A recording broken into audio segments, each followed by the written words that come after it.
a slash a bash.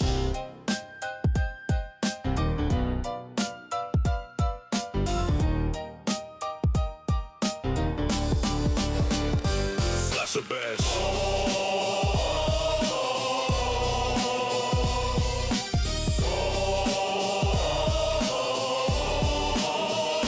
Slash a bash. Let's do this, bitch. What's up, everybody, and welcome to Slasher Bash, the podcast. This is the podcast.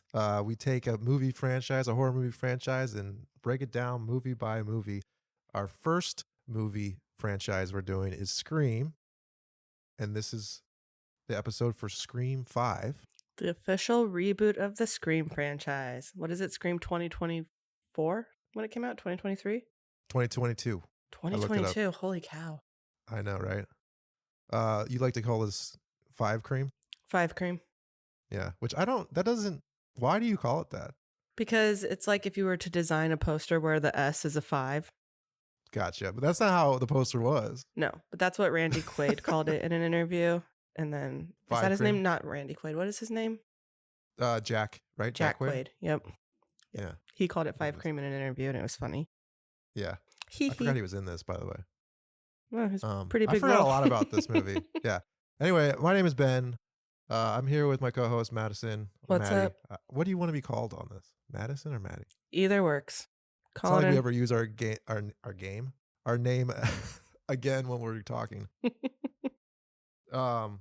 Anyway, how's it going? You're in Mexico. Yep, still in Mexico. Corona in Yep. hand. Wet beach Nice. hair. Looking out at the ocean as we record. I can't really complain. Do you think that the only people that drink Coronas in Mexico are Americans visiting Mexico? Yes. 100%. That's a great question. Yeah. I don't think the locals are drinking Corona. No. Because it's like they have it too, but like it's an all-inclusive, and so they like restock your room every day and they put Dos Equis and Tecate in it, but you have to like go seek out the bar and be like, can I get a Corona? Then they laugh at you after you buy it when you walk away. Puta. They're like Americana. Gringa. Yeah. Anyway, so it's early for you. You're missing precious beach time, so I guess we should talk about this movie. All right. Anyway, Scream 5, 2022. This is like 10 years after the last one that was 10 years after Yeah. 3. So like this is like we're getting a Scream movie every 10 years for a while. Yep. Um And I was when they announced this movie, do you remember what was your reaction? Because Okay, you're the biggest Scream fan on the planet. I remember I already loved Jenna Ortega, because who didn't, from the second you saw her in anything. And my favorite show at the time was Vita. So I love yeah. what's her name? Who plays Sam? Melissa Barrera. Yep. Yep. Loved them both. At the time I think Jenna Ortega had like much more clout. And when they released the trailer, it was very clear that she was like the opening like Casey Becker kill. And I was like, God damn, why are they spoiling that? Like, I'm so bummed going into this knowing that Jenna Ortega is like the opening kill. So the Yeah. fact that they actually did not kill her off was brilliant. And I think it was brilliant that they promoted it like, oh, she's the new Casey. And then she survived. Like, I loved that. It's the reversal of the reversal. Mm-hmm. It's like the Drew Barrymore is like, oh, she's dead. And then this one's like, oh, we assume she's going to be dead. And then she's not. Yeah. So She's not. I mean, she's like basically in a hospital bed the whole time. Mm-hmm. So I remember too, this was still like everybody was still like wearing masks a lot. Like COVID was still kind of like a big thing. So I rented out a theater for it. And so there was Nice. like only 10 of us in like a giant theater on opening night. And it was awesome. is that good though? Like, I feel like for a horror movie, you might want to be in a packed I theater. mean, yeah, I would way rather have a big crowd. But at the time when it was like, it oh, was don't go COVID. into massive crowds and get sick. Yeah. So it was dope That's to true. still get to have that theater experience. And also it was like theaters were doing so poorly that I rented out an entire theater for $150. Did they film this during COVID? Yeah. Or was it before? Yeah, there was they were under like they had a hotel that was like their base camp that they all had to stay in, and they were all quarantined. And yep. Yeah. And if you didn't wear your mask, Tom Cruise would come yell at you. Oh yeah, was that his thing? Remember? Didn't you remember that audio recording where they were filming Mission Impossible, and like he saw some crew guys not wearing a mask, and he like lost it on them. I vaguely remember He's that. like, "We're setting the example for all hot. If I catch you without a mask again, you're gone. You're just gone. No, like it's." I kind of like honestly like I'm on it. Like I'm kind of like, good for I him. get it exactly, but it's just like they recorded it, so it became sort of a joke of like Tom Cruise will find you and yell at you. You don't have a mask on. I'm drinking coffee. I'll cut this pause out. Hey. Ben's drinking coffee. I'm drinking Corona. We'll see how this conversation goes. Yeah, so I don't remember. Like I'm sure I remember like when they announced. I had no interest at all Really? at this point in Scream. I was like, It could be 30 years until the next one Yeah. drops, and every time they announce a Scream film, I will be excited because I'm always. I mentioned this, I think, the last episode, how they pull my strings every time because they're like, it's as good as the original, and then it's Right. not. But you're falling for the marketing constantly. every single time, and I never get what I want. But I actually thought this one came close because You like this one overall? they went for the nostalgia. It Yeah. didn't work for some people. It was gimmicky for some people. For me, it worked. For me, and first of all, for everyone listening, like full spoilers. Like we're not gonna give you like a little preview with no spoilers. So, I think it does. It's annoying to me to watch this and just like see how it's the exact same movie as the first one, sort of. Like, Yeah. Sure, there's some differences. There's some cool things and those are the things that I like about it. But like for the most part, it's like here's all the beats. The template is there. It's the boyfriend again. Like, But it's like, what do you do? Because it's like, in the same house at the end. Like, but you know, Yeah. like you have people who complain that this one was just like a complete like it's not really like it's a rip off of the original. It's like when Halloween Exactly. rebooted and it was the same story again. Or Star Wars, right? Like Yeah, I Force mean, Awakens. you have people who aren't happy with that, but then when you get into 6, where it went and did something completely, I think, original we'll and different talk from the about 6. franchise, then people are like, "Oh, this doesn't even feel like a Scream movie." So it's like, See, I what like do you want? 6, but I also think 6 follows Scream 2 very closely as well. But we'll get to that when we Yeah, get to. that's a good point. Yeah, we'll get there It's next in week. college. The kills are sort of similar. The killers are like when we were talking about Scream 2. We'll spoil that one when it's time to talk about that movie. Yeah, I don't remember being excited for this. I think at the time I was just so like jaded by all of the remakes and this call. Like I'm so over the sequel trilogy for Star Wars and like the fact that they just made those. Force Awakens was basically just A New Hope again. And like, How'd you feel they about kept that with doing that. Halloween when they like remade them, but they were like, well, the first one was Honestly, the same, but the second one kind of really went off. Yeah, I remember watching that for what Halloween Kills or whatever it was called. Mhm. The one where Jamie was back and stuff, and I remember just not like I didn't think it was a good horror movie. Like I don't think that director can direct horror very well. I remember we saw it together because Yeah. I remember we both had a hard on for Virginia. What's her name? From Dude, I don't even remember. that chick that I loved from The Runaways. Oh, she was in that? Ginny Gardner. Yeah, she was the babysitter who got it. Oh yeah. Yeah. You Yeah, know? that movie just disappointed me. I don't know. Like again, I'm at a point, and I know this is like a celebration of Scream and stuff, but like I want new IP. Like I don't want to see like Michael Myers again at this point. Give me something new that's memorable. What Scream did in the 90s, like here's Ghostface. Here's Ghostface. Like now he's an iconic villain, right? I think because people are starved for something new. And honestly, let's talk about that because like I think the opening scene here on Scream 5, you have the what's her name? Tara. Tara talking to the killer on the phone about how like she likes elevated horror. And that totally is where horror went at that time, right? Mhm. It's all Babadook and Get Out, and where there's not like a mascot killer. It's about just being scared or it being a metaphor for something more meaningful. And so like for her not to be a fan of the Scream movies, to me it's like, okay, we're rebooting this finally. Like the last one we thought was a reboot, it wasn't really a reboot, it was a sequel. This is the real reboot now. And we're introducing this to a whole generation that didn't grow up with Scream for the first time. right? Like, so I think what they were trying to do with her character was like she was supposed to represent the younger audience watching this movie for the For first sure. time, you know? And I think they tried to play it safe then by being like, okay, we got new characters to capture the younger audience, but we're also going to bring back the OGs so that in But they're case barely nobody in it, to gives be a shit honest. anymore, we can capture the old audience who was like the original fandom. Yeah, but they definitely feel like more sidelined than they did in 4. Oh yeah, Sydney doesn't even feel like she's in this movie really. No. No. In fact, I forgot. I thought when I was watching it and I got to the part where they had the phone call with her, where Dewey calls her, like I thought, oh, is that the only scene she's in? I forget. And then she comes back. Yeah. But anyway, so yeah, what do you think about this opening scene? Like, to me, it's not very scary.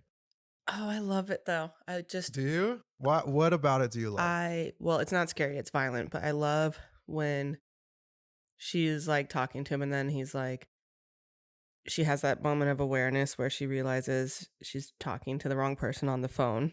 Mm-hmm. Love that. Like it kind of not nearly in the same way as Drew Barrymore, but still that like realizing that like what seems harmless is suddenly going very wrong. Like I love it. And oh my gosh, he fucked her up so bad. Also, the whole lock, like the disarming the door, that works for me. I think that was a really good way to use modern technology.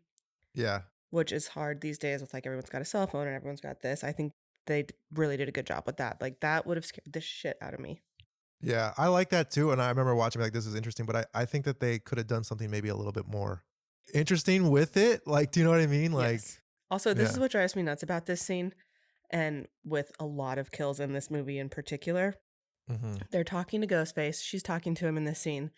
And he's like, did I make it in the house? And then jumps out behind like a door that's like right next to her. And it's like, you didn't hear him calling you from 10 feet away? Well, Same with there's like two Sam's killers. attack in the hospital. But I assume that it's the other killer. the other killer is calling her. Maybe. That's what I assume. I mean, how else? Yeah. I mean, I always think about that too. It's like, what is he? He's not whispering. It has to be the other killer or whatever, especially if they're hiding in the closet. I do want to mention though, there's a really cool shot at the very, very beginning, I think, where it is sort of a subtle passing of the torch where like the landline is ringing. She's on her cell phone texting and the landline is ringing and she just like ignores it like everyone else would do today. Right. And like finally she answers it. And I'm like, it's a foreign thing to answer a phone, especially a landline. Yeah. Or any call in general nowadays. Oh, yeah. So like for her to finally answer that call, I thought that's because like the way that the shot is, it's like she's over there with the cell phone and it's that's like actually a really good point. I really hope they do that with this new one where it's like Ghostface just keeps getting sent to voicemail. Yeah. You better pick up this phone. Call me back. Tell me your sending voice memos via text. Yeah, that's hilarious. It'll be all FaceTime. Yep. Right. I think that's is what it's going to be, is like getting FaceTimes from. I think Sydney's first call is going to be Ghostface unmasking himself as Stu. Yeah, I wonder. We should have a prediction episode for sure. Maybe like a small, like 15-minute prediction episode. Yeah. Where, like, here's our predictions for the movie. And we'll like drop it the day of release.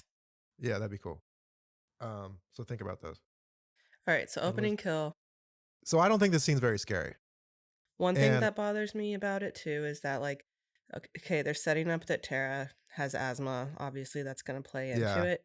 But like people with asthma, like, don't just like take their inhaler just like willy nilly. Like, it should have been like, as she starts freaking out, then she takes the inhaler, not like, I'm making soup. Oh, I need my inhaler. Yeah. Well, I don't know. I don't have asthma. Do you have asthma? My wife has asthma. Michelle has asthma, so I've been surrounded by two people who like I have seen asthma attacks and what brings them on, and it's like, it's not like Chloe just like takes her inhaler randomly to make sure like she can breathe okay. Like, it only happens when something has triggered it. Oh, okay. So that annoyed me. My dad has asthma, but he only like I don't remember him. He doesn't take it as much anymore. I think it's all right, but like I remember him just like getting up in the morning and he would just like hit it before he went to work. So I don't know. I do, but here's the thing. As a diabetic, like, I'm used to people being completely in the dark about how the disease actually fucking works. Yeah. Do you know what I mean? Mm-hmm. But at the same time, I do like how they gave her like something that we need to be concerned with and obviously it comes back at the end of the movie where Yeah. she's like, I need to get my asthma. It's not in my bag. We need to go to the house and get it. Yep. But yeah, I totally get that frustration. It is annoying when like, it's like, this is so unrealistic because I have this disease and it's not at all how it functions. They Anyway, the should have scene's made all her right. diabetic and had her leave her No, insulin. that would have pissed me off more. Yeah, she fights back pretty well. Like she's a tiny Yes. person, but she's like holding him outside and stuff. That knife through the hand shot is just like brutal. Mhm. Yeah. And then when he stomps her leg, like this was like, Oh yeah, yeah. this one was brutal. I was like, no, and I love her so much, so I was just like, no, Yeah, she not gets fucked Jenna up. Ortega. She gets Anyway, fucked she up in every survives movie though. she's in. Yeah. She survives, and then we're introduced to the real lead, Sam, Yep. Samantha. Okay, you say that. You say real lead, so you think that she's the official lead and it's not co-leads? I think she's the final girl. Do you know what the plan for the last film was supposed to be? No, but let's talk about that later. Okay. Yeah. I guess they're both like, I don't know. To me, Sam's the main character. Yeah. And Jenna is the second. Supporting. The second. Yeah. But anyway, we were introduced to Sam and her boyfriend, which I don't know his name now. Richie. You are my boner pills. Which, oh my God, what a terrible line. Also, being named Richie, no offense to anyone named Richie, but like, you know, this guy is going to be a little whiny bitch at the end. Bitchy Richie? Bitchy Richie. That's what he's going to be known as from now on. Yeah, we're introduced to that. She gets a call from like Wes or whatever, who we don't know who Wes is at the time, but this is the second time they Which I like that Wes. she does ignore his call too. Yeah. Oh yeah, she does. You're right. Yep, and then gets the text. Yeah. So she goes home and like she finds out her sister was injured and attacked and blah blah blah. Well, I forget when exactly we find out that she's Billy Loomis's daughter. Not until, well, I guess it is that scene. So she goes back and she's saying hi to her sister. Is it that scene where then she asks for the room with her sister and then she like tells her and she's like, I think you got attacked by me because of me? I don't know. I feel like the audience already knows at this point when she tells Jenna Ortega that she's Billy Loomis's daughter.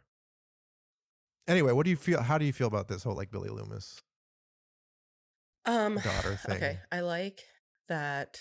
I think it's a fun storyline. And I think one thing that I really like about it is, in a way, it retcons. Is it retcon or retcon?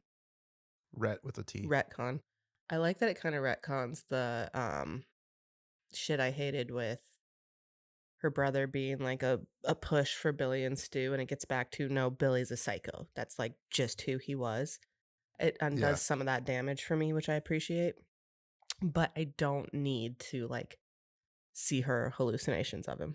Like it can just be a backstory for me. Yeah, the hallucination thing is like, I have mixed feelings about the whole thing, and to your point, I'm confused now about the lore of Scream. Like, if Roman pushed Billy, there's a line later that's like where Richie's like, I'm here to finish what Billy started all those years. Like, he didn't start it though, then, right? Didn't Roman start it? Like, who started this thing? And also, I think what I like about the villain in the first movie with Billy is like this idea that he's like this sort of like incel man who's frustrated that he can't get laid. Like the fact that he did get laid though and have a daughter bothers me now.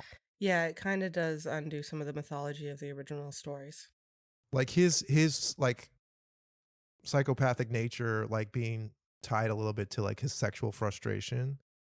Like if he was getting it like outside of Nev Campbell, outside of Sydney, like, do you know what I'm saying? Like, I think it dilutes like that sort of like metaphor in a way. But at the same time, I think not that it's like genetic, I don't know, I'm not a psychologist, but like giving Sam like a little bit of like a bloodlust, you know what I mean? Like we don't really see it until the end where she's like stabbing the shit out of him. Which is an awesome scene. My favorite scene in the movie. Then she stands up, you got all that sexy blood again. Like everyone's got sexy blood on them. Oh yeah, the sexy blood. I'm gonna sound like a crazy person. But yeah, and that plays more, I think, in number 6, right? Where she really struggles with that like bloodlust thing, like where she's like tells her psychiatrist that she liked it or whatever. But yeah, I like that aspect of it. But at the same time, I do feel like it kind of like, for me, the whole lore of Scream now is a little bit Muddied. inconsistent. Yeah, it's muddied for sure. Fair. But whatever. And I don't know, like showing Billy, like I would almost prefer just to hear his voice, because like they try to make him look like the same age he was. Yeah. Flashbacks work for me, but these like visions or like ghosts, like scenes like that don't work for me in a movie that hasn't previously had supernatural elements. If it had been a trope. Unless you count Scream 3 where she's seeing her mom walking. Yeah, all but over the remember we fucking talked about that and we are like, that was whack. What was that? I know. Yeah, I agree. Hang on, I'm reading. Weird reaction to someone being in your car. What is that referring to? Weird reaction to someone being in your car. Oh, yeah. So we kill this random dude. Okay, which that guy is actually like rewatching it the other night. I was like, this character's so stupid. It's Like, so let's dumb. just like Such a cliche. let's just have this creepy weirdo who just is like stalking a high schooler, but is nothing to actually do with the storyline. And also, I wrote down, what the fuck is this kids bar? Like they're all like hanging out, like shooting pool together and like drinking cokes, and it's like kids didn't do that in high school. Like we weren't all getting together to shoot pool. it's like Like the it may be in Bronze. somebody's house sneaking liquor, but we weren't Yeah. hanging out at a kids bar. Yeah. Yeah. Yeah. I remember like when this scene happens and obviously we find out later like who he is. I was like, I don't understand why we have this random murder here. Yeah. But like, my note being is like, he turns around and there's someone in his car, like revving the engine, and he doesn't react at all to that. And I didn't even realize it was his car for like 2 minutes. And then he finally goes like, what are you doing in my car? And I'm like, wouldn't you be a little bit more freaked out by someone In your car. in your car? Yeah. I also like though in that scene that they brought back Red Right Hand, Nick Cave and the Bad Seeds, the song. Oh yeah, I do too. Yeah. And I actually really enjoyed the very quick, just like neck stab. Yeah. Like it wasn't some horror or like ridiculous, just like slashing and slashing. It was just like a very like, oh fuck. Yeah. It was brutal. Yeah. Anyway, we kill this guy and like whatever. I remember thinking like I could have done without that scene, but whatever. He's so like, hey love, let me know when you want a real drink. Is that what he says? He's such ugh. I don't even remember. It's so over the top and stupid. And I actually really like that guy. He's in so many horror movies, but his character was so dumb in this one. Yeah. Yeah, he's just an asshole just to be an asshole or whatever. So we don't really care when he dies. Yeah. Anyway, we get to a point where like, you know, Sam came back. I forget when we talked to Dewey. Is it before or after? I have to go back to one more terrible writing moment with him real quick. Remember when he cruises by and Mindy and what's the other brother's name? The other twin's name? Chad. Chad and Mindy. Yes. When he's like cruising by, he's like, maybe it's time to introduce him to Hobbs and Shaw. Yeah. It's like, oh my God, I can't. But do high schoolers talk like that now? I don't think so. I think they were trying to like, what would be a popular movie for high school kids? No, did not hit. It would be YouTube. It was like someone in their 40s writing this movie trying to think of like what kids would be into. Yeah. It'd be like Minecraft means. You know what I mean? Like, yeah. Or like Roblox. It wouldn't be Hobbs and Shaw. Yeah, not Hobbs and Shaw. That did not hit. Yeah. So anyway, so she confesses to her sister, and then we have this moment. Like first, she's like super happy her sister came back, and then she's now like, "Get she's the like fuck out!" kicking her out of. It's like weird.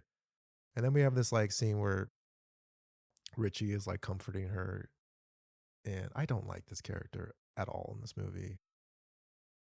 Like I don't necessarily don't like Jack Quaid's performance. I just like I don't like him as like sensitive, supporting boyfriend, and maybe you're not supposed to. And I don't like him as like whiny bitch killer at the end. You know what I mean? Like, which I guess maybe is the point. But I'm never like cheering for Richie in this movie. No. You know what I mean? Like I don't care if he dies. Do you like, think it's a red flag how he's like, I've never seen the movies, but then he's like watching everything on him, like after that moment? No, I think that to me it played like not knowing he was the killer, being like, oh, he's just trying to like learn about. Did you ever suspect him at all? Not really. Yeah. You know, like. And I like that with Amber. You didn't really suspect her either because they like had like the video of somebody watching her.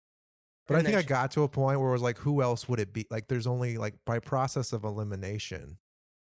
it I has to be him at this point and her, I because who else would it be? think too that Chad's girlfriend, what was her name, Liv? Um, they tried too Yes, hard to make her look a little like insensitive and uncaring. So I was like, oh, it's not her because they're trying to make it exactly. look like her. Yeah, I agree. Okay. Uh, anyway, I want to get to the Dewey scene. His death. No, not his death, but his like introduction to this movie. Mm-hmm. So we finally like, she's like, We we need got to go talk to need someone someone who's who been through this.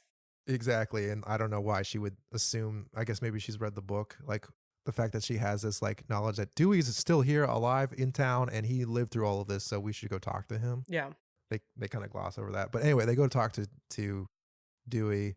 And what do you think about this? Like, what do you think about doing this sort of like, it is a little cliched old man who's like struggling, drinks a lot, like he's not working anymore, Yeah. living in Um, regret and you know what I mean? I mean, I think it Do you like it or works. no? I think Yeah, for yeah, me it works because it is actually something that happens yeah. frequently. Hmm.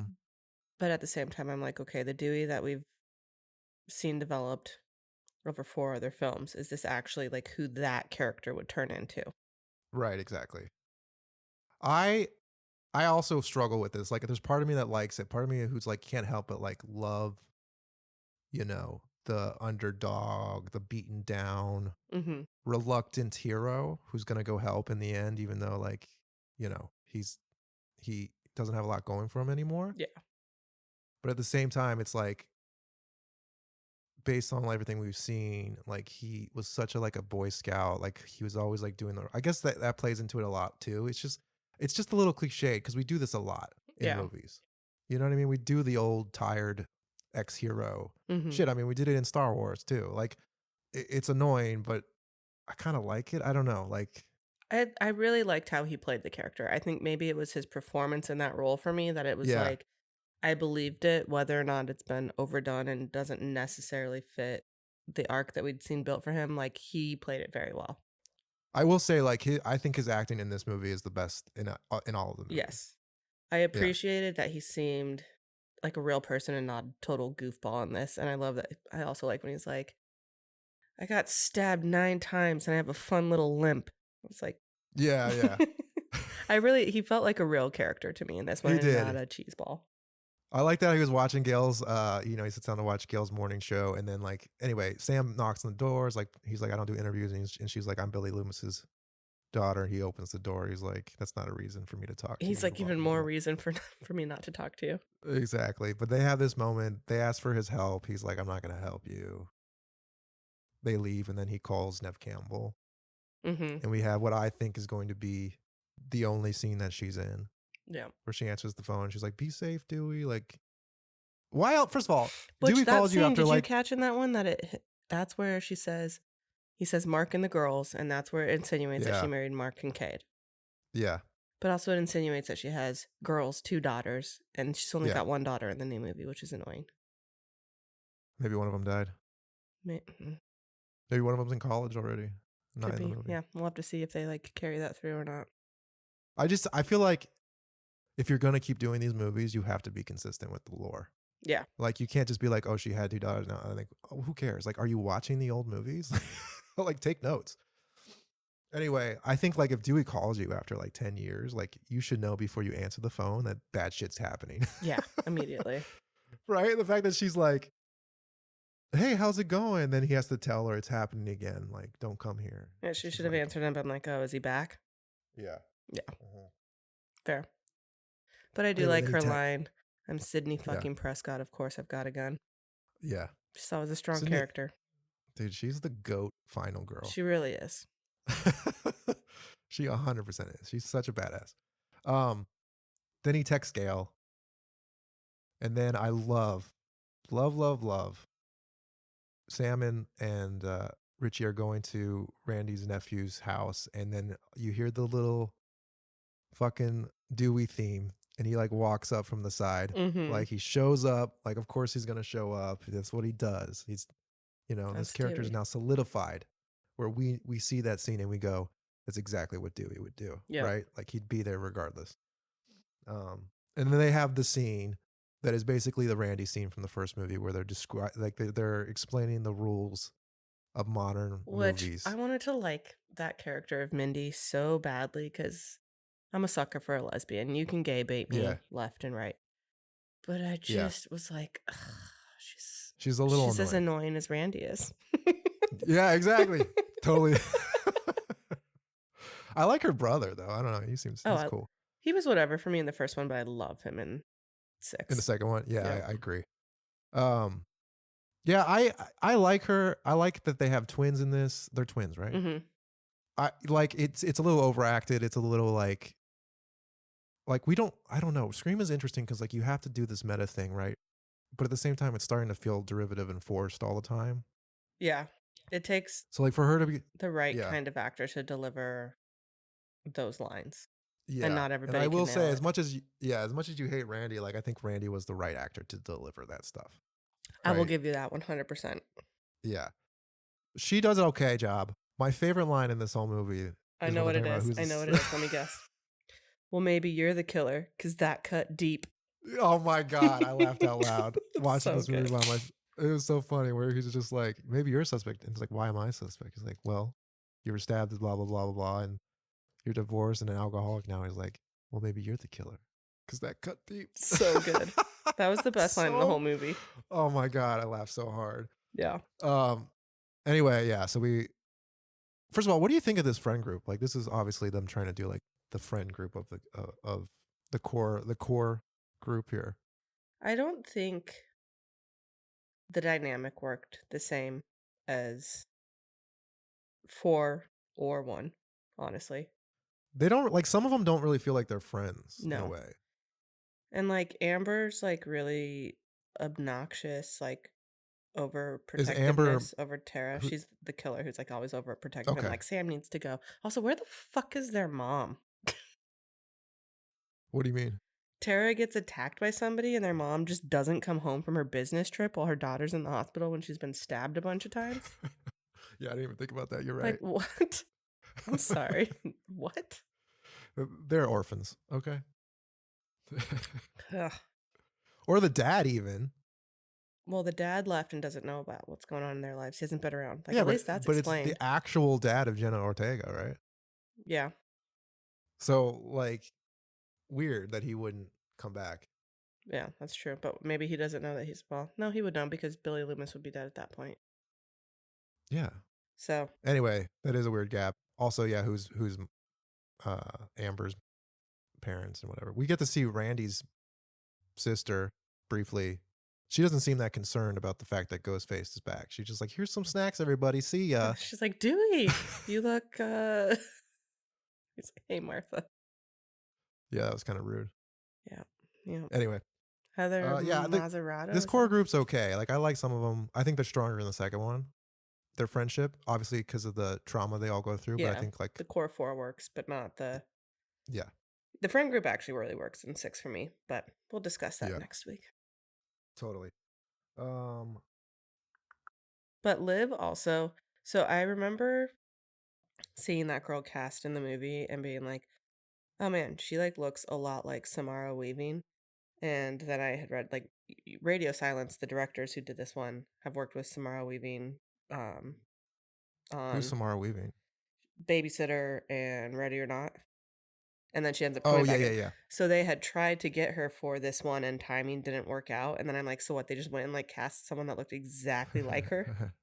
I'm so curious, like, to think about like what role they had in mind for her because she was the star of Ready or Not, and she did that before this one came out. So she would have, I would think, maybe been a bigger role. But then I guess Maybe, not yeah. because you've seen her role in the next one. Anyway, so we have this scene. Dewey's on board. Dewey's with them. They get a call about, I think Jenna Ortega's attacked in the hospital or something. I don't know how they find out. Well, so what happens is Wes and his mom get attacked, which this is like one of the that happens before. Scream doing subverting. Like, oh, it's like the man in the scene being sexualized instead of the woman before the kill. Because he's in the shower? Yep, because he's in the shower. And I didn't even put that together. he's got those terrible frosted tips. I thought it was just like maybe he'll die in the shower. It'll be like suspenseful, like while he's in there all vulnerable. Yeah. But they do kill off a legacy character, and I was not expecting her death to happen how it did. Just like broad daylight, just like run into the house and just him stepping out and just ramming her with his knife. I was like, holy fuck. yeah, and I think first of all we're talking about Judy Hicks, who was the deputy in 4, the Mhm. blonde police officer. She's like now the sheriff or something. She's like higher up, and her kid is Wes. All right, what does it say And about this town if those two doofuses are like the two sheriffs of town? I don't think they're doofuses. I mean, technically they're good at their jobs. I guess, but they're They're both definitely such self-sacrificing. doofy characters. Judy was more doofy in the 4 than she is in this one. Like she seems a lot more. They were both grown more up. grounded in this one. Yeah, they definitely matured them a little bit, but killing her off, honestly, I didn't care because like while she's like a legacy character, she's not a big one. And then like I have written down here that I think Wes's death is pretty boring.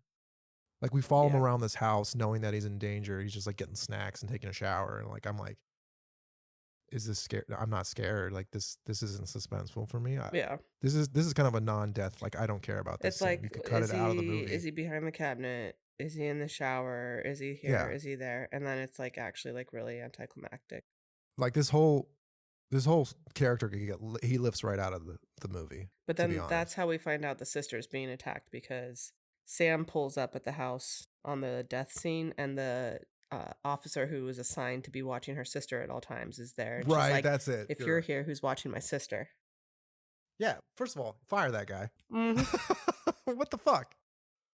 Also, he's I just like gonna how he leave? never responds to anything anybody says in the movie. He just like looks around whenever he's talked about. Yeah. Just, Exactly. Anyway, so yeah, they race to the hospital. Like Dewey jumps in the car. He's like, I'm waiting. We first of all, we know. At this point, you got to know that they're setting him up to die. yeah. Because you have this scene with Nev Campbell, and she's like, "You be safe."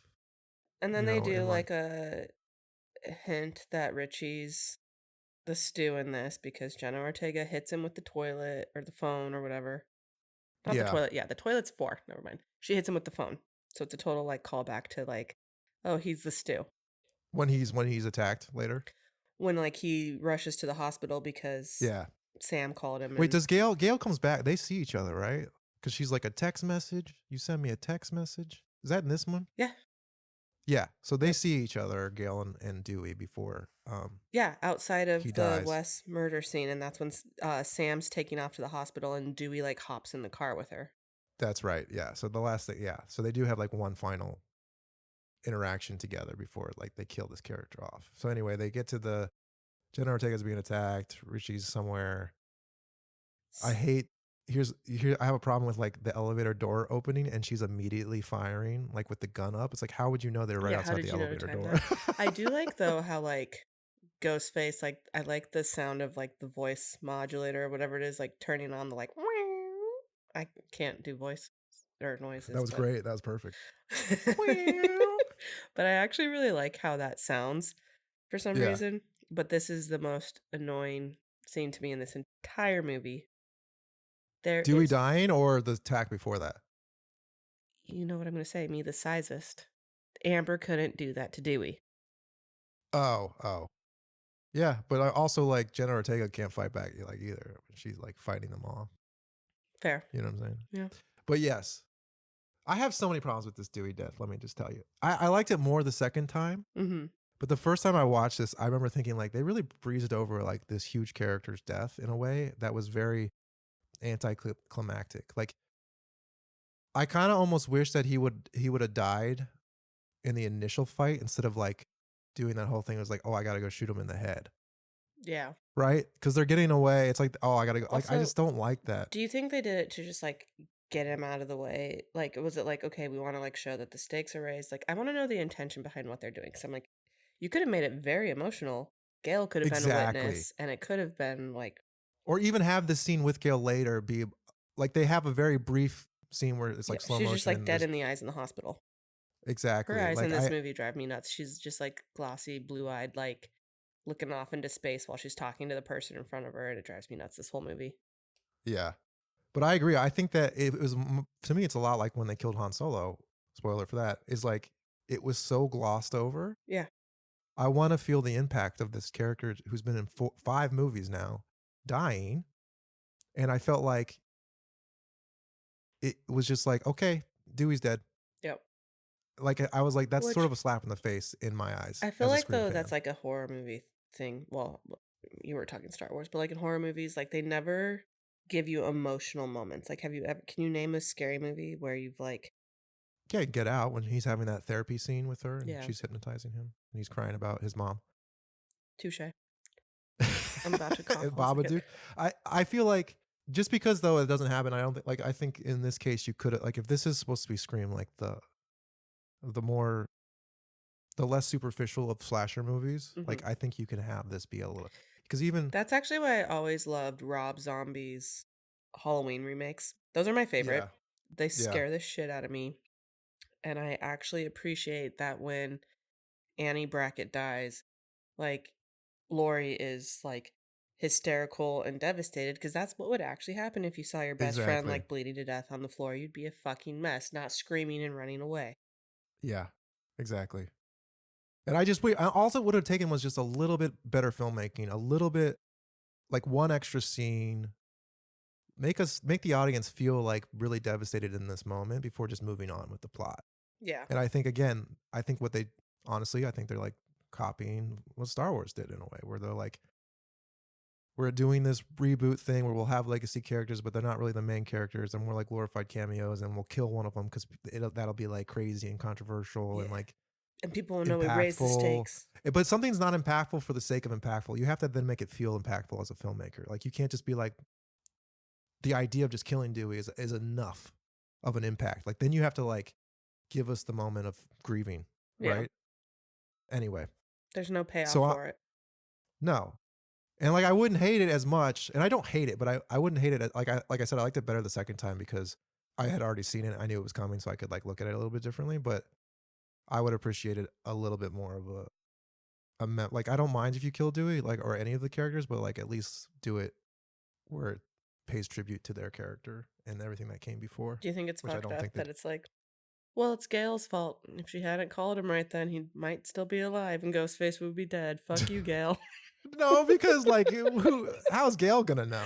I know. But it's just funny how they did it that way. Like, let's make it Well, it's like Gail's fault. double, This will be right? emotional. Let's make it Gail's fault. So everybody. Well, he didn't have to turn around and go. Do you know what I mean? Yeah. Like he could have just gotten the elevator and went down with them. Like that, it doesn't make any sense. Anyway, yeah. So Dewey's dead. Yeah. We get Nev Campbell coming back. Yep. Like giving Gail a hug. I'm so sorry. Blah blah blah. And then they're like, let's get this motherfucker. That's what they always do now. They no longer. I kind of miss that we've lost this like tension between them, because they always end up like being willing to like put their differences aside to work together. But they're very different people with very different goals, and that tension really works. And we've just like now decided like, well, let bygones be bygones. We're just a team now. And it's like, but Well, Dewey did just die. that's fair. All right, fine. And I will say, like, I agree, but I think like they do grow. I think because they've been through so much together now, like I think that they would have sort of a Trauma trust. bond. Well, yeah, but they would have a trust in each other's capabilities. Like they have at this point, they are a team. Yeah. Like they do work well together. But Gail And- still showed up on the scene to report the news. Like, she's still doing. Sure, the but she same- also got the text from Dewey. You know what I mean? Like, all right. But didn't show up to be like, let's catch Ghostface. She showed up with a news van. true. And honestly, I'll comment about that too. I think that this movie, as much of a reboot is it totally lacks the sort of media aspect of all the other Scream movies. It's a really good point. Like there is that, well, obviously Gail's there and there's a reporter, but like they don't have the whole like Woodsboro is getting attacked by another Ghostface killer. Like what's going on? Who is it? Like there's no like journalism you're seeing really happening throughout this film. Which kind of And I think loses that thread that's weaved through all of these films, is that we're glorifying victims and making them fodder for the masses for entertainment. Exactly. Now it's just like we are copying a horror film that worked, but we've lost the narrative a little bit on what it means in the bigger picture. Yeah, we've lost the narrative of like society, current society. Like we have the meta thing down, Mm-hmm. but that's it. We don't have the actual commentary on like media in general anymore. Yeah. And I think, Honestly, I yeah, think that 4 would have worked better as 5, and 5 would have worked better as 4. Like 4 is perfect for right mm, now. yeah, yeah. If they would have done something with social media or misinformation or something in this movie, right? Yeah. That would have felt more. Even in the next one, they don't do that really. Honestly, they've sort of dropped the whole media aspect of, Oh, completely. yeah, which is a bummer. Maybe they'll bring it back. Maybe that's something that um, Kevin Williamson I sure hope will so. notice. I feel like Anyway, I have faith in him. anyway, so yeah, so I think we need it because we're like almost an hour in. Like we should probably like get to the end here. So we there's a party again happening because why not, right? At Stu's house again. Yeah, and we honestly we have, to me, in my opinion, we have some sort of disappointing death scenes happening here. Mm-hmm. I don't feel suspense. Like Chad gets stabbed to death, No, not to but death. what's that? Well, not to death, but he seems to be dead. Yeah. And I'm like, this is not really that memorable of a kill. Like he's And just then the outside one next girl to a gets shot shed. in the head. There's no tension. There's no chase scenes, really. Yep. And I forget how they empty out that party, but she's about to like, what's her name? Mindy is about to like hook. Is her name Mindy? Yep. Is Yep. about to hook up with that girl, and then like she gets cockblocked a bit, basically. Yeah. Right? Why did Isn't that they what clear happened? out the party? I don't remember. I don't remember either. What the? In fact, I don't even remember how Nev Campbell and Gail get there. Because well, we know that Sam is going there Oh yes, we because missed of that. So yeah, her Sam's asthma. like doing the smart thing. Let's get the fuck out of this town. Let's take Jenna Ortega, get the fuck out of here. Richie's like, sure. They're on the way out. She can't find her asthma thing, so they have to stop at the house Yep. Because Amber's that got her everyone's at inhaler. to get the inhaler. And then it's Sydney who I think Sam shared the location with them so they could make sure they were getting out of town safe or something like that. And then they're like, Right. "Oh my God, you're headed to Billy Loomis's house, or not Billy, Oh Stu yeah, look Stu where they. Macher's That's that whole house." thing. They're really like, look where it is, the party, and Yeah. it's Stu's house, right? And that, I think there's a scene where like Sydney steps into the house and sees like the stairway and everything. I'm like, this is not hitting for me in a way that it should be. Yeah. And again, I don't want to keep criticizing the filmmakers, but like that should be a moment, and it's not. Mm-hmm. I mean, I think they try to make it a moment, but it's really not. It just feels like it doesn't even really feel like the same house, to be honest. It's funny.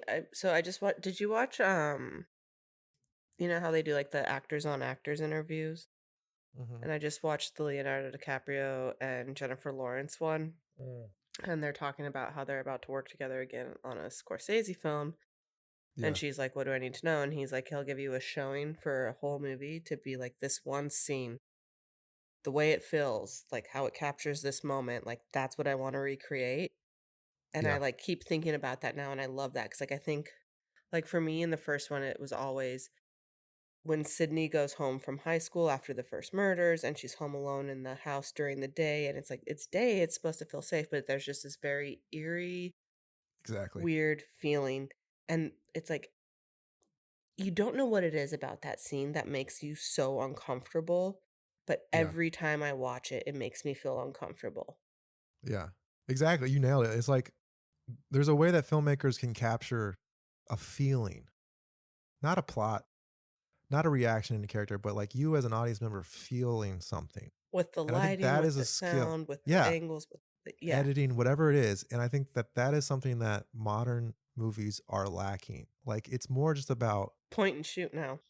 make sure it's like it's blocked well and then just capture the plot points Yeah. and the character moments. I'm like, you need to make me feeling more immersed. Like it, and that just never happens in this. And I think that's the biggest disconnect. Like say whatever you want about Wes Craven. He could do that. Mm-hmm. But this movie, when I remember watching the first time, I think that's why I was like, this is my least favorite Scream movie at the time, because it was like, this doesn't capture, it feels like content and not a film. And here's the thing. I was really excited for Radio Silence to direct it because I really loved Ready or Not. And I thought, okay, that movie is hilarious and it's also horror and it's fun. Like, I think they're really going to get back to the root of what Scream was. But they like were like, oh, we just want to honor Wes Craven. But like for people who have proven that they can make a really fun, hilarious horror film, this was not it. It was Yeah. I liked this movie a lot. I But actually even I saw it the very just next day. I saw it the night it came out and then went back the next again, day and saw it again. nice. Yeah. Yeah. I get that. I've done that before. I would say I like Ready or Not, but I would say that suffers from the same thing though. It's all just plot. And it's like I never feel like this is a real thing that's happening. Maybe that's what it is. Like in the first Scream, I feel like this feels like it could happen Yeah. in real life. But when I'm watching Ready or Not or Scream 5, I'm like, this is like a different dimension where like it's just a cartoon and like it's a fantasy. It actually could never happen, but Which is the I'm whole thing you along were for the talking ride of about it. in the last episode of like movies, you feel like you're watching movies now. You actually don't get pulled in and lost in the Exactly. story anymore. Yeah, like I can see the acting happening. I can see the one-liners. Like You they're can not see the set surprising. sometimes. Like you really can like look at it Totally. and The see that lighting. it is a set. Exactly. The lighting, all that shit. The makeup. Sometimes I'm like, they're wearing makeup. Yeah. And I think that's what the biggest for me this movie suffers from is that. And it's following this template of like once we get to the reveals of who the killers are, we're just doing movie one again. And then as soon as the reveals happen, So yeah, let's talk about Richie What- works for what- me. Amber, yeah. it's so I have a hard time with I don't want this to sound sexist, but It's I about to. feel like when Nothing that's ever not been I sexist don't want has to, started but with I'm trying to figure out how to word this. I think sometimes when females are cast as killers, the way that they are directed to make them look crazy is like scream a lot. Like it's just like a lot Right. of yelling and it's like yeah. it's too much. And I think that they're Look directed to hysterical. do that. I don't think Yeah. that that's their choices necessarily for the character. And that bothers me is that it's like, oh, it's a woman killer. So be too much. I don't think that's sexist. I think you're nailing what is sexist about the performance. Yes. And I think you're right. Like I think she becomes hysterical in this like crazy, very cliche, crazy woman like thing where it's like Yeah. And think about women the who movie are Monster crazy with- like that, they don't just fall apart. They just keep being crazy as shit behind your back and ruining your life. and that's not scary. It becomes almost comedic because like if you think about like Thelma and Louise or like Monster with Charlize Theron, where like those are stone cold killers. Yeah. Or at least it's more realistic in the fact that they're not like being hysterical about it. They're cold, at least in Monster. Like, you know what I mean? Like you Yeah. feel like the coldness of that. And I think what they were trying to do was like they failed a little bit, but they were trying to make her the Stu character who's like Yeah. But more it's, like it was like the my same parents are with gonna be Billy's mom. It was the same with Jill. Yeah. It's like as soon as they get their monologue, they're like screaming, I'm gonna kill you. And it's like, what happened to who you were? Like yeah. which I heard people Yeah. felt that way about the new I Know What You Did Last Summer. I actually think that her hysterical craziness was toned down a little bit when they reveal her. Spoilers. Well, I haven't seen know the what new ones. Oh. Yeah. Well, I won't tell you who it was then. Yeah. Yeah, I get what you mean. But I also at the same time I feel that way about if I'm actually like deconstructing it about all the male killers too. It's always the same. Like I'm jealous that you didn't fuck me and blah blah blah blah. You know what I mean? Like it's always sort of like Yeah. It's the some only sort of reason ego, that Billy is the fragile most ego believable thing. because he looks like a fucking psycho through the entire thing. Everybody else is like, I'm this very nice guy, or I'm this, or I'm a funny Well, hang on a doofus." second. And see, then suddenly they get their killer monologue and they're so over the fucking top. And it's like, no, I think that tracks. I think it's more realistic that people you don't suspect are actually the like. Do you know what I mean? Like to me, because Billy looks like a killer. Like that's like what is that look? That's something that's been ingrained in our brains. but like when of, he a killer, when he gets his It's not- monologue, he's not ridiculous. Like he's the same. yes. Yeah, you're right. He doesn't become like over the top suddenly. He's the same. And that he's been even the whole Stu time. does too, because Stu is actually still kind of over the top through the whole film. You're right. So it's You're right. not like this like shocking like suddenly I'm a new character. I've snapped into my psycho role. 100%. You're right. So I hate You're that totally about right. so many reveals. Wow, that is such a good point. Like I think that is why that they stick with us so much is because they're consistent in that way. And even when they become, it's still scary because you're seeing like their true intentions, but they're not all of a sudden acting like a crazy person that's like unstable. They're still stable in a way. Yeah. Maybe not Stu, but Billy is in a way, right? Yeah. And like when they do that whole scene in the first one where like he's like that, to me, like a scene that's ingrained in my head where they're like putting their hands on their head and they're stabbing each other to make it like, I'm like, this is so fucked up. Yeah. And you And believe it. And you believe it. Exactly. Yeah. But then you skip to Jill throwing herself into glass and you're like, this is okay. Yeah. You're like, this is fucking, it's hilarious. It's entertaining to watch, but you're like, this is kind of ridiculous. Right. If she was more serious about her injuring herself, it would have played, I think, a little bit better. Or like doing it with witnesses, I think is an extra creepy factor, right? Like showing them doing this in front of Sydney instead of after they kill her. Like it adds that level of like, this is fucked up and creepy. Yeah. And then so anyway. we get to Amber's scene now, and her reveal is just fucking over the top hysterics. And then it's the exact same fucking scene that we've just seen in Once Upon a Time in Hollywood, and it was like, oh yeah, where she gets burned. Yeah, how did we end up with somebody just getting lit on fire and I guess she doesn't necessarily get burnt or shot in Once Upon a Time in Hollywood, but she does get shot. They show what, like, first of all, it's so contrived. Like Courtney Cox pushes her into the stove. She accidentally clicks the stove on somehow. Yeah, it's like. Then he shoots her because Sydney tosses her the guns. Like, do you want to do the honors? And this is the shit that takes me out of the movie. Like, that's not something you would say in that moment. Yeah. Just throw her the gun. You don't need a one-liner right now. Or like, just shoot her yourself. Or just shoot her herself. But anyway, she's like, yeah, I want to do it or whatever. And she gets the gun and she shoots her and then she falls back into the fire and just like ignites in flame. Yeah. Which I don't know what movie came out first, but like in I know Once what you Upon a did last Time- summer. Or sorry, I mean, there's the Corona speaking. Once Upon a Time came out first.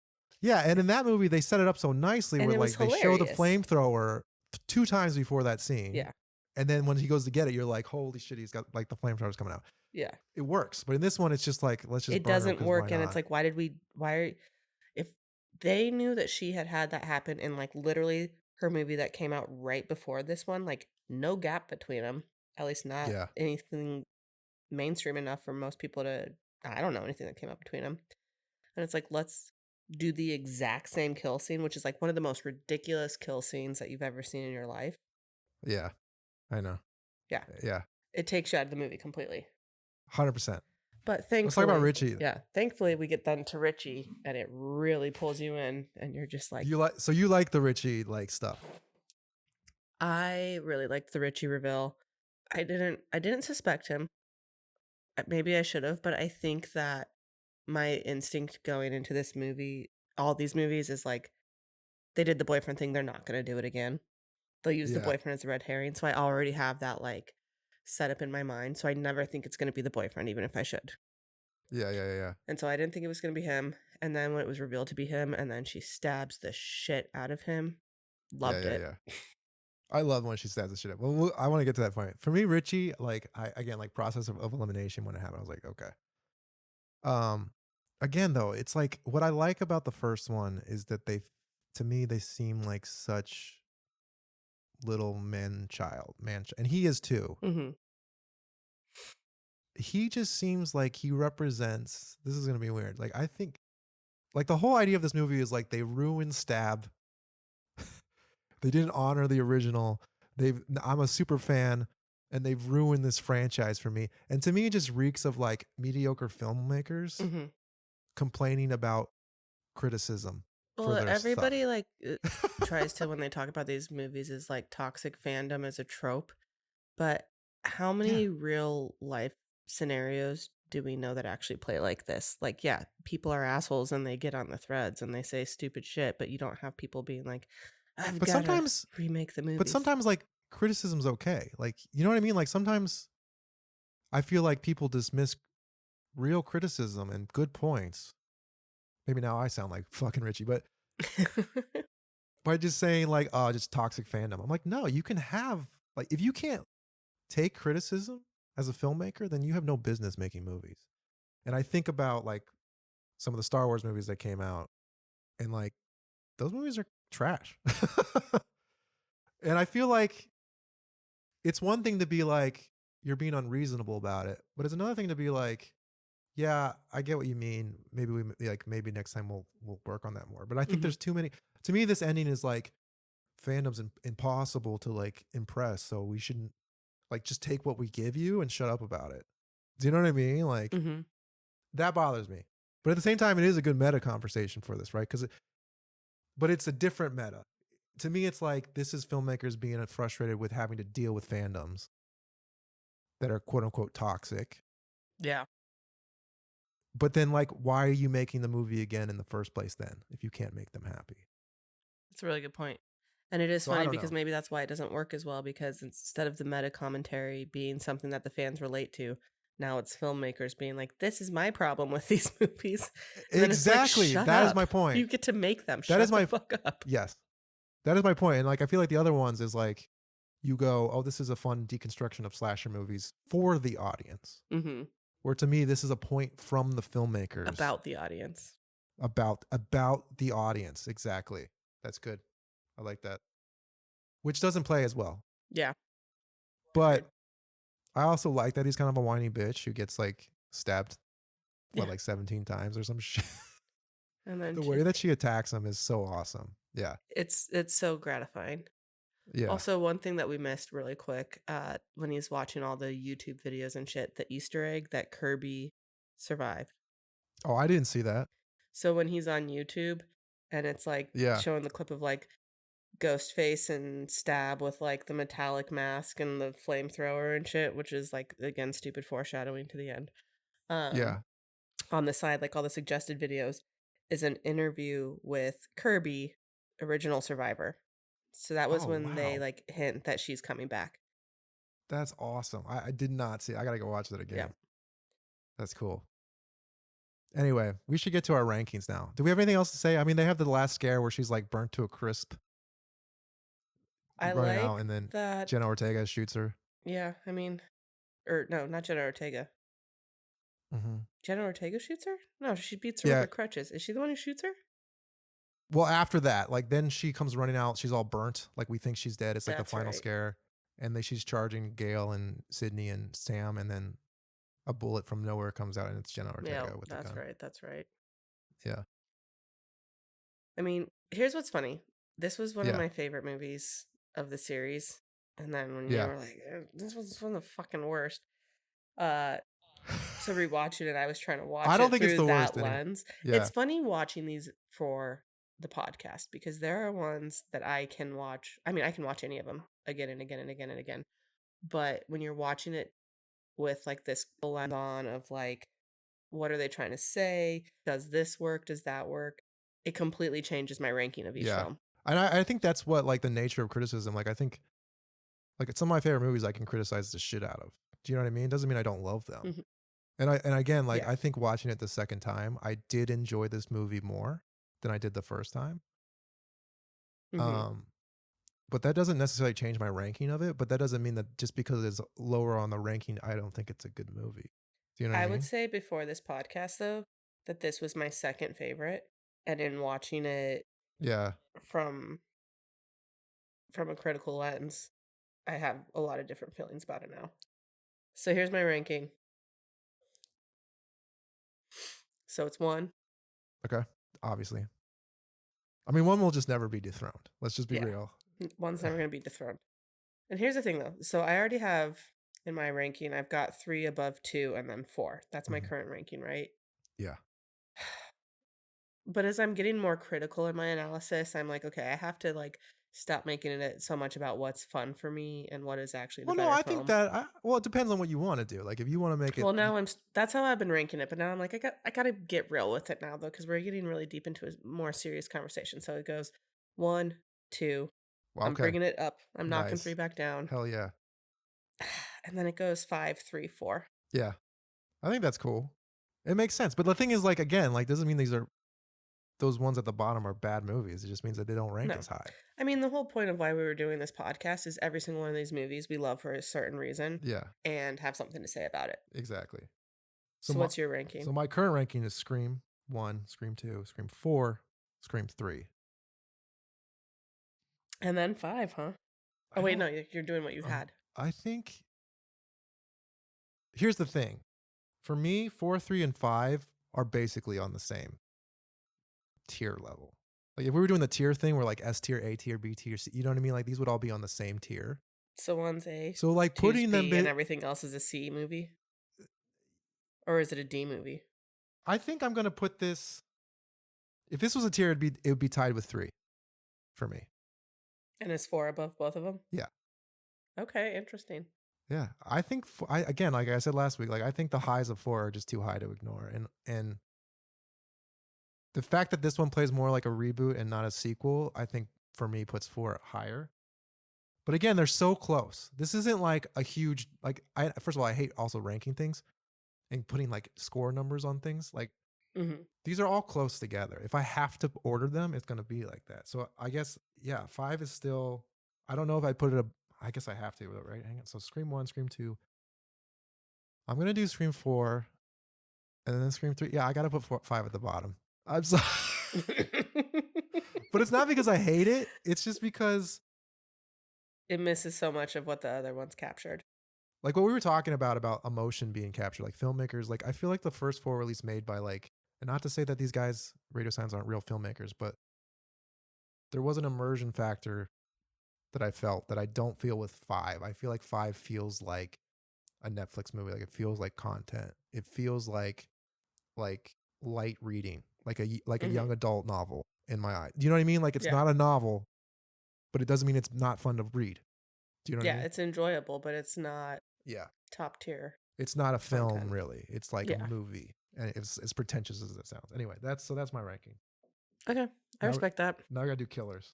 Yep. What you got? You want me to go first?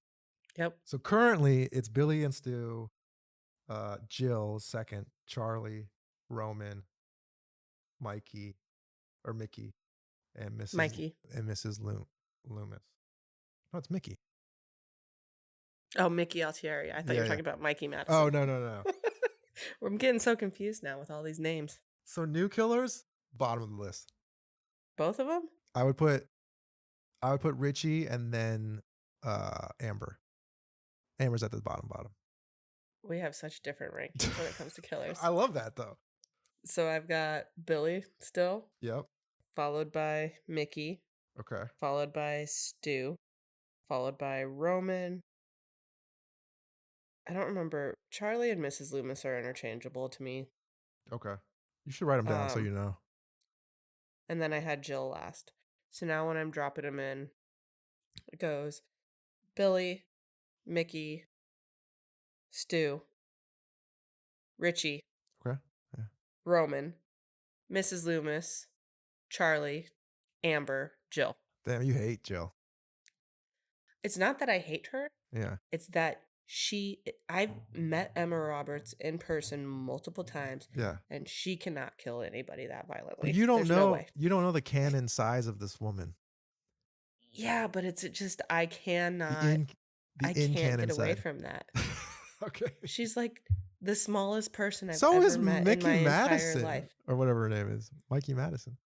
Yeah, but it's not obvious to me in that movie, and I haven't seen her in real life, so I don't know that I could squash her like a bug. You could. You know, it's like being like, do I really think Chucky can take me? Maybe if I'm sleeping. If I'm awake and fighting back, no fucking way. I don't know. There's something to be said about something that can't feel pain. Do you know what I mean? That's you can just true. Push through that pain. But the killers in Scream can. So I'm sorry, but I'm never going to believe that Jill could do any serious damage to anybody. That's fine. I love Emma Roberts, but she ain't hurting anybody that much. Yeah, I like the idea of Emma's character more.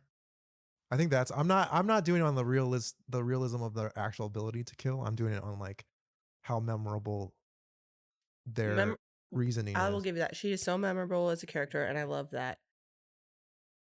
But the casting didn't work for me. Yeah. Sorry. That's fine. Like if they had swapped her role with Marielle Jaffe, Olivia. Yeah. She looks tall. She looks able to. She looks way more weak than Jill. Whatever. They're both like this. Yeah, but imagine that bitty. Stretched out. Like when you stretch Silly Putty out, it becomes weaker. That's a good point. Also, that is a perfect example of Ghostface calling from a room that somebody's in and them not knowing he's in there. Because Jill, we know, isn't the one calling Olivia in 4. because she's next to Kirby on the phone with Ghostface, who is on the phone with them in the closet in Olivia's room. Yeah. I mean, you really Hate can't that think shit. about it too much. You know what I mean? I know. Well, that's what rewatching these is making me do. And I'm like, plot hole, plot hole. That has always been something that I've struggled with even the first one. It's like, how are they doing that? Even if there are two killers, it just doesn't make any sense. Like I think the whole first thing one of has like, the tightest. sure, but remember when he's in the bathroom waiting for her? How did he know is he in there all day waiting for Nev Campbell to go use the bathroom? Like at what point does he Yeah, go into the that's bathroom? yeah, Like that, fair. it's always that stuff with like slasher movies where it's like, man, they're got some foresight for planning here. You know what I mean? Like he's like, after third period, Nev Campbell always uses the bathroom on the second floor. And I know that, so I'm gonna go be waiting there. Yeah, maybe. Anyway. All right, well that's our critique of Scream 5. Again, I enjoyed it a lot more than I did the first time I watched it, but it's still, And I enjoyed it a lot less thanks to you. yeah, Just kidding. we've sort of like meeting in the middle. So 6 is next, and then I think we'll do a prediction and excitement level episode, a small one for Scream 7. Which, speaking of, did you watch the video I sent you? I did. I sent. I think it's bullshit. I don't know. I didn't even Oh, get I it. don't. Where it's like All the marketing is using a bunch of like throwbacks to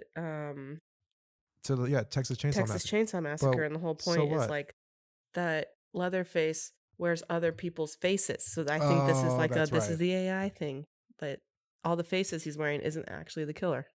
It's just a little confusing because to me, like they've always used like the idea of a voice changer is like a different face. That's a good point. So like, and in fact, in the third one, they use different voices. So it's like, are we actually going to see faces? Because that makes no sense. I mean, Yeah, I guess we'll see. But we're if we gonna see see like it. Stu's face, they're going to be like, Stu Macher's still alive? Like what's the point of a mask then? Why wear a mask? Well, that's the thing with the modern world we're living in. Can you still hide behind a mask? Do you like, when was this movie written? Because It was overhauled. It was, I mean, like maybe 2 years ago at best. was AI like prevalent enough at the time for them to be like that forward thinking about AI being sort of I think incorporated? probably at this point 2 years ago, it was still the original script of what it was supposed to be. And it was starting to get overhauled. And I think, yeah, I don't know, honestly. I'll have to go Yeah. back. We'll take some notes for our production episode. Yeah. We'll do some research. Yeah. Anyway. But on that note, Thanks for joining us for Scream 5. 5 And cream. We'll see you 5 cream. We'll see you next time. Later. Peace.